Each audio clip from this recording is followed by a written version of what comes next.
என்னோட பேர் ஏழுமலை, பொன்புதுக்குளம் கிராமம். எங்கள் அம்மா பேர் நீலாவதி. அவங்க ஒரு மாதத்துக்கு முன்னாடி எழுந்திருக்க முடியாத நிலைமையில் இருந்தாங்க. கிட்னி ஃபெயிலியர்ன்ட்டு டாக்டர் டயாலிசிஸ் பண்ணணும்னு சொன்னாங்க. ஆனால் எங்களுக்கு பண்ணுறதுக்கு அதில் உடன்பாடு இல்லை. இது எவ்வளோ நாள் இருக்கிறாங்களோ இருக்கட்டும் அப்படின்ட்டு நாங்கள் வீட்டுக்கு கூட்டின்னு வந்துட்டோம். அதுக்கப்புறம் மெடிசின் மாத்திரைலாம் கொடுத்துருந்தோம். சுத்தமாக எந்த மருந்தும் வேலை செய்யலை. அதுக்கப்புறம் ஏழுமலை அப்படின்ற ஒரு ஃபுட் பேட்ச் அப்படின்னு ஆயுர்வேதா மெடிசின் எடுத்துகிட்டு வந்து கொடுத்தாரு. அதை ஃபஸ்ட்டு ஒரு 3 நாள் போட்டோம். அதுக்கப்புறம் கொஞ்சம் இம்ப்ரூவ்மெண்ட்டு தெரிஞ்சுது. அதுக்கப்புறம் திரும்பவும் 2வது ஒரு பேட்ச் எடுத்துகிட்டு வந்து கொடுத்தாரு. அதில் 3 நாளைக்கு ட்ரை பண்ணோம். இப்போது அந்த 6 நாள் முடிஞ்ச பிறகு சாப்பாடு 7வது நாளில் சாப்பிட முடியாமல் சுத்தமாக படுத்து படிக்க இருந்தாங்க. அதுக்கப்புறம் சாப்பிட்ற அளவுக்கு கொஞ்சம் தண்ணி கொடுத்தோம்னா சாப்பிட்ற அளவுக்கு கொஞ்சம் ரெக்கவர் ஆனாங்க.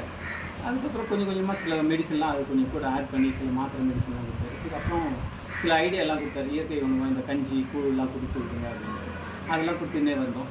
அதுக்கப்புறம் படிப்படியாக நல்லா குணமாகி கொஞ்சம் யூரின்லாம் ஆட்டோமேட்டிக்காக டியூப் வழியாக போயிருந்தாங்க. அதுக்கப்புறம் டியூப் எடுக்கிற அளவுக்கு வந்துட்டு நார்மல் ரேஞ்சுக்கு போகிற அளவுக்கு ஆகிடும். அதுக்கப்புறம் ப்ளட் செக் பண்ணி பார்த்ததுல கிரியேட்டின் லெவல் முதல்ல அந்த ஃபுட் பேட்ச் வைக்கிறதுக்கு முன்னாடி வந்து 12, 13 இருந்தது. அதுக்கப்புறம் ஒரு 3 நாள் வச்சு பார்த்துட்டு அதுக்கப்புறம் கிரியேட்டின் லெவல் ப்ளட் செக் பண்ணி பார்த்ததுல 6க்கு வந்துடுச்சு. 6 பாயிண்ட்டு குறைவாகிடுது.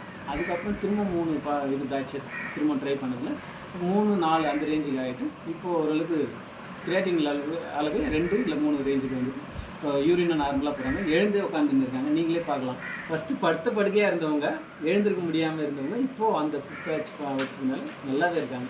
இப்போ ஆரோக்கியமாகவும் இருக்காங்க. ஏழுமலை சாருக்கும் நன்றி. அந்த கம்பெனி சார்பாக அவங்களுக்கும் எல்லாருக்கும் மேடம் வந்திருக்காங்க. அவங்களையும் நீங்கள் பார்க்கலாம். அவங்க வந்து நேரில் வந்து பார்த்ததுக்கு எங்களுக்கு ரொம்ப மகிழ்ச்சி தான். ரொம்ப தேங்க்ஸ்.